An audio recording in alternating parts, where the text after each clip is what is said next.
pues ha tenido pues, muchas turbulencias informativas, políticas, sociales, que han alebrestado a casi todos y a casi todas en el país. Hoy vamos a hablar de un tema que me parece absolutamente imprescindible para entender qué ha sido esta transformación, qué ha sido este gobierno. Mucho se ha hablado, muchísimo se ha dicho sobre la relación, la vinculación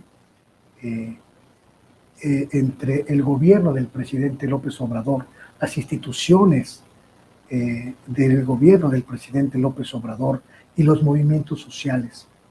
¿Qué ha pasado con todos esos grupos de la sociedad civil al margen de los membretes del viejo régimen que apoyaron la transformación, que apoyaron a López Obrador para que llegara al poder? ¿Qué ha pasado con el movimiento de las madres que buscan a sus hijos desaparecidos? ¿Qué ha pasado con las víctimas de Ayotzinapa? ¿Qué ha pasado con las víctimas de todos los enfrentamientos del viejo régimen contra la sociedad civil? ¿Qué ha pasado con los maestros? En fin, ¿cómo podemos entender el punto histórico de la relación entre el gobierno de la transformación y el conglomerado social que lucha por el cambio en este país?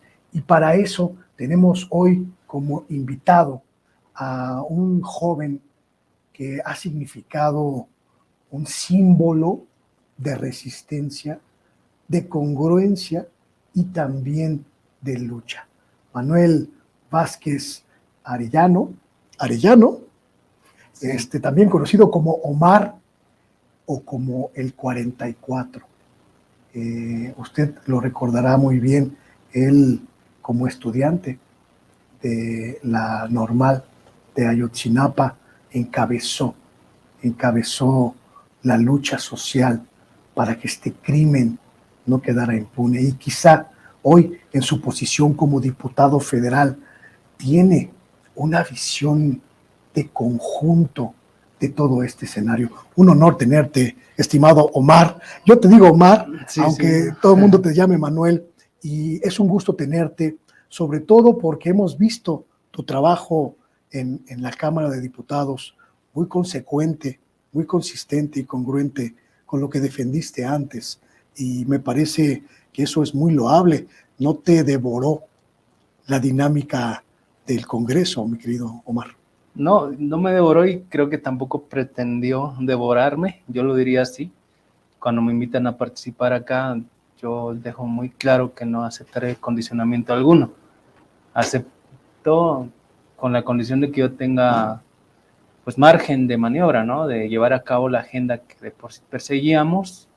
Y mira, te voy a aprovechar para darle comercial a dos iniciativas que estamos llevando a cabo, de las últimas. Una para hacer que los impuestos sean progresivos, es decir, que los más ricos paguen más, como se hace en los países de la OCDE y en algunos países de Latinoamérica. No sé si sepan, pero México recauda solo el 16.5% de su Producto Interno Bruto frente a países latinoamericanos que recaudan hasta el 22%. Claro. Y los de la OCDE hasta el 32%. Esto obviamente implica mayor presupuesto para gasto social, que es lo que no se habla, de la desigualdad profunda que vive el país y que está centrada precisamente en que los más ricos, a pesar de que en la 4T ya no se les está condonando impuestos, aún tenemos que cobrarles más porque son los que más tienen y que claro, históricamente han concentrado la riqueza, mientras la mayoría de la población vive en una profunda desigualdad. Esa es una. La otra es que, bueno, yo al verme como sobreviviente ahí, como diputado federal, pues digo, a ver, ya hay muchos grupos que tienen cabida en los partidos políticos, no en todos, obviamente. Si hablamos de Morena, somos quienes más tienen acciones afirmativas. Pero el PAN, por ejemplo, no tiene población indígena, no tiene comunidad LGBTI, etcétera, o personas con discapacidad, no los tienen. Entonces hay que hacerlo obligatorio, hay que hacer que la ley obligue a todos los partidos políticos a incluir estas acciones afirmativas. Por ahí nuestra compañera Salma y otros más traen esa agenda, pero yo estoy proponiendo que se agregue una acción afirmativa nueva, la de las familias de personas desaparecidas o personas asesinadas extrajudicialmente, o las familias de feminicidios. Es decir, yo me veo cuando participo en la Cámara de Diputados, cuando tomo la tribuna, meridianamente algunos identifican que yo soy sobreviviente y su actitud frente a mi persona y a mi participación es distinta.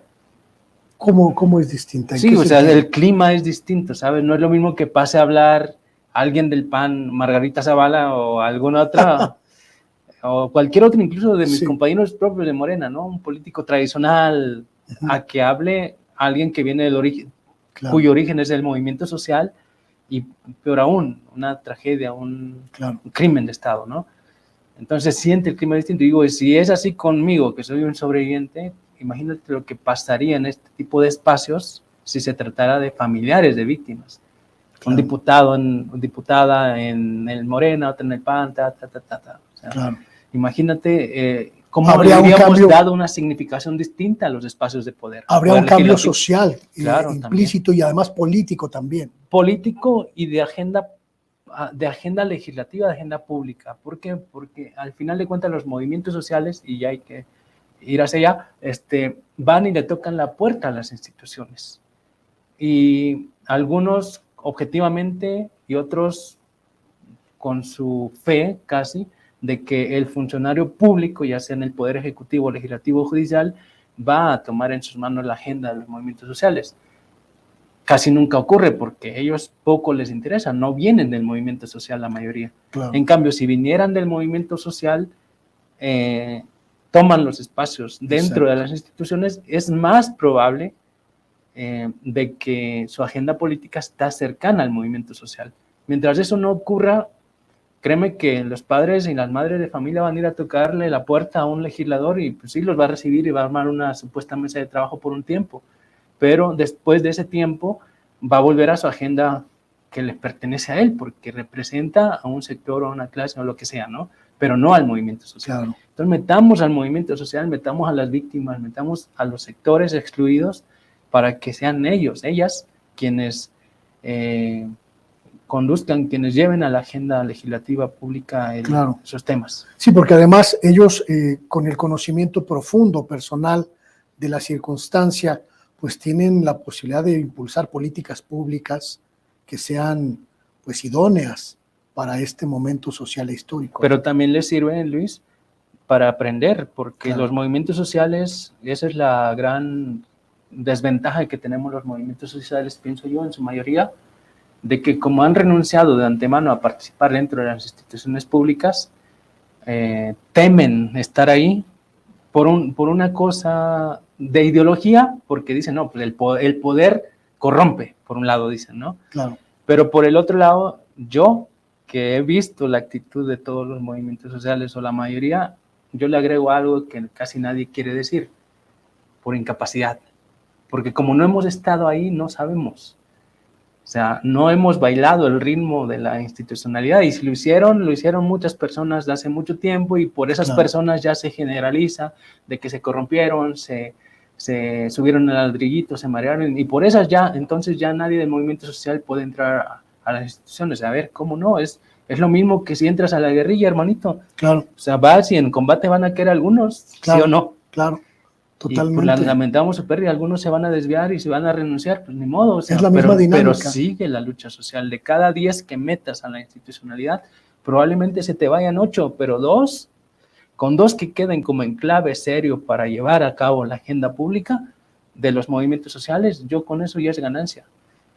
O no ocurre lo mismo cuando los movimientos sociales en su propaganda, en su quehacer político, tratan de convencer a las poblaciones de que se incluyan en sus agendas, en sus demandas. O sea, de cada 100 que te escuchan, al final de cuentas son solo 20, 30 los que se permanecen un tiempo, y al final terminan siendo 10 personas.